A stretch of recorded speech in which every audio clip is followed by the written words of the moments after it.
Hi there, it's Robin with Care7, and today we're going to go over some techniques to help calm and restore the body, to help calm and bring a sense of ease if we're feeling unsafe or anxious. So if you've seen some of these videos that I've done in the past, you've probably heard me talk about trauma response as well as the importance of things like basic breathing.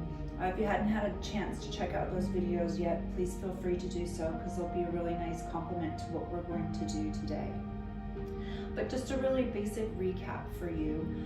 The body is really important in healing from chronic stress or from a traumatic event, because when we go through a lot of stress or when we go through trauma, the body is really what works on behalf of our survival.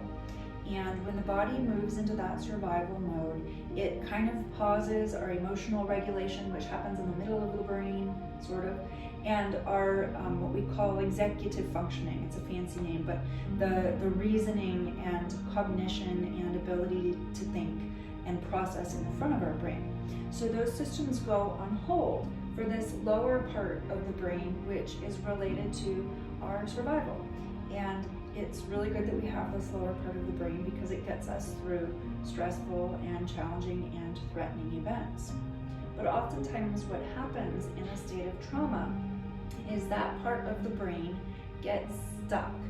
And so much of the healing journey is about unsticking that part of the brain, turning the switch, that threat reader switch down, and letting the brain kind of stabilize and return so that that fight or flight response is calm, so that our emotions can be received, expressed, accessed more accurately and not from a state of threat, and so that our thoughts can come back online and we can actually start to think about things in a more growth-oriented or productive way. So the body is really super helpful and powerful in initiating this process. However, the body also needs to be reminded that it is safe. And so these techniques that we're going to learn today are going to help remember the body, or help the body remember what safety feels like. And they're going to be really good techniques for when you're feeling unsafe, when something's coming up that's creating a little bit of angst or a little bit of worry, or if it's creating a little bit of that kind of on the edge feeling of vigilance, hypervigilance, being on guard. Okay. So I'm gonna first start with what's called a tapping exercise. There are a lot of different types of tapping.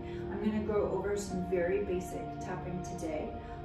As always, we want to keep our home practices and our home self-care super basic. We don't want to overcomplicate it, and we want it to be accessible for what we're doing on our own. So the first is going to be to just, have a seat in a chair or a table, and then you want to bring your feet, scoot back a little bit, about hip distance apart, and really root the four corners of the feet down, or as much of your foot down as you can, and scoot to the edge of the chair so that you can have a nice upright spine. So we don't want to have a rounded spine, but if we can get a little bit more open so that we have that better breath capacity, that's going to be ideal. And then what we can do is, let's say hypothetically you're feeling really angsty or nervous or kind of restless, and your body is kind of buzzing like a hummingbird or a bee, and you want to start to calm that. You're just going to take your palms to the thighs, again, feet on the ground, and you're going to go back and forth. And you can't see my feet, but I'm lifting my toes. So my feet are lifting as my hands are.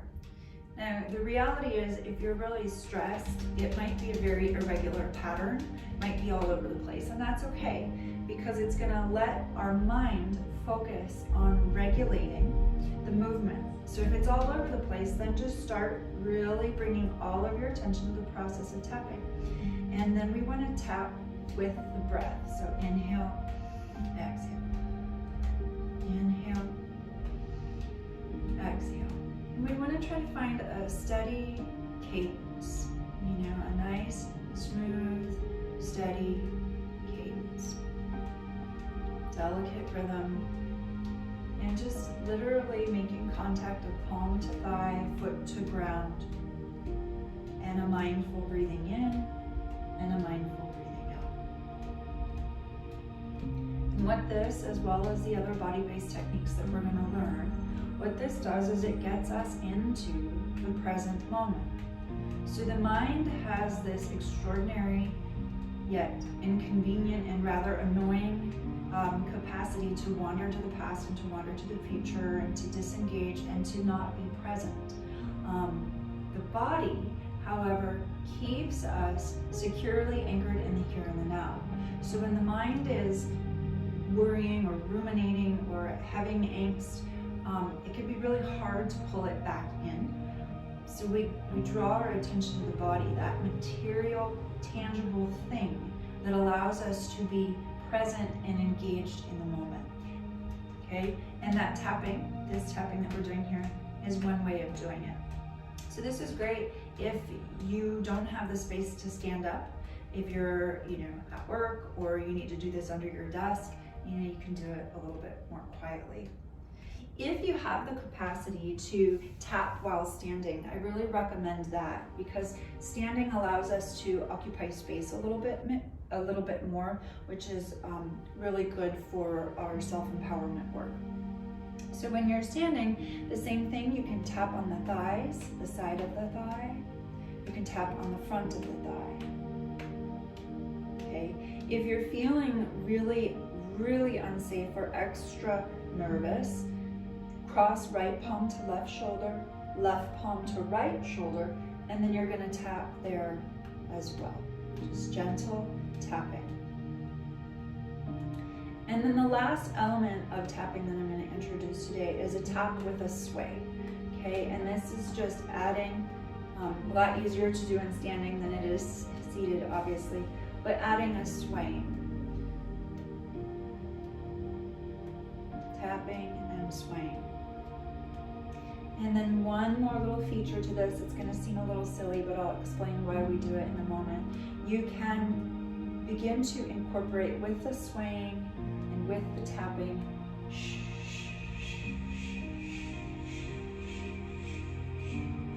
S sounds or shushing sounds. And what's really cool about this is it's a biological and evolutionary technique that helps soothe and calm. What do we do with babies when they cry, right? We pick them up, we tap, we bump them on the butt, we tap and we sway. It's a scientifically and evolutionary method of calming that part of the brain that needs soothing. So we can do the same thing as adults. You can cross the arms. Crossing the arms is a protective measure. It's a healthy boundary. It's saying this is my space and I'm safe. Tapping is getting us into the body. And to be a kind of a science geek, I won't bore you with all of the detail, but tapping helps the sides of our brain communicate. And when we stimulate those sides of the brain, it again helps take us out of this lizard brain back here. Okay, so you can do this tapping preventatively. You can do it in the morning and the noon and the evening to just help your nervous system regulate. You can do it when you're feeling really stressed or again, that hypervigilant state comes up. So basic tapping, cross arm tapping, tapping seated seated with the feet on the floor, or tapping standing and swaying. Sometimes swaying the arms as well, like this, can be a good way to kind of discharge stress and energy, and also very calming. Another protective and safety-oriented measure is to just kind of embrace yourself. So you're going to take your right palm underneath the left armpit, and hopefully it's not as sweaty as mine is right now. And then the left palm just gently at the edge of that right arm. And you can just do a gentle sway.